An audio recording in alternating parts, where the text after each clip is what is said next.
Di era digital ini, media sosial telah menjadi bagian tak terpisahkan dari kehidupan sehari-hari. Namun, harus tetap waspada dan bijaksana dalam menggunakan media sosial untuk menghindari jeratan hukum. Di zaman sekarang tidak dapat ditampik lagi bahwa kehidupan saat ini sangat berhubungan dengan media sosial. Media sosial memegang peranan penting di hampir segala lini masyarakat, mulai dari mengirim pesan, berbagi informasi, hingga mencari suatu informasi yang sedang hangat di masyarakat. Media sosial telah menjadi salah satu kebutuhan penting hampir setiap orang. Kehadiran media sosial di tengah masyarakat era kini telah memberikan manfaat yang sangat besar dalam menghapus jarak antara manusia, sehingga sangat efektif untuk mempersingkat waktu dalam berkomunikasi. Namun di satu sisi medsos yang memiliki dampak positif dan tidak menutup kemungkinan memberikan dampak negatif pula.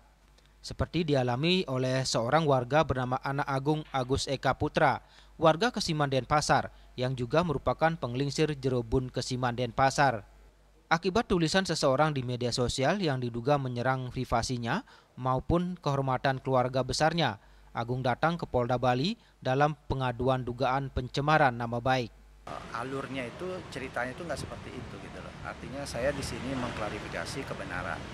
Makanya saya buatkan laporan di sini agar kebenaran itu akan terungkap di sini. Saya melakukan pelaporan agar ini tidak akan terjadi pada orang lain gitu loh. Ini pelajaran buat orang lain agar berhati-hati di medsos.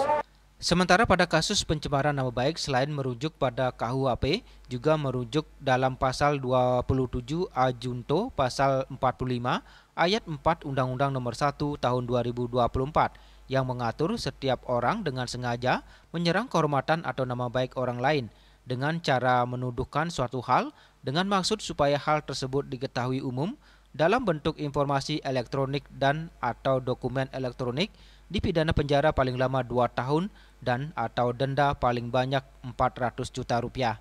Raiswantaro, Bali TV.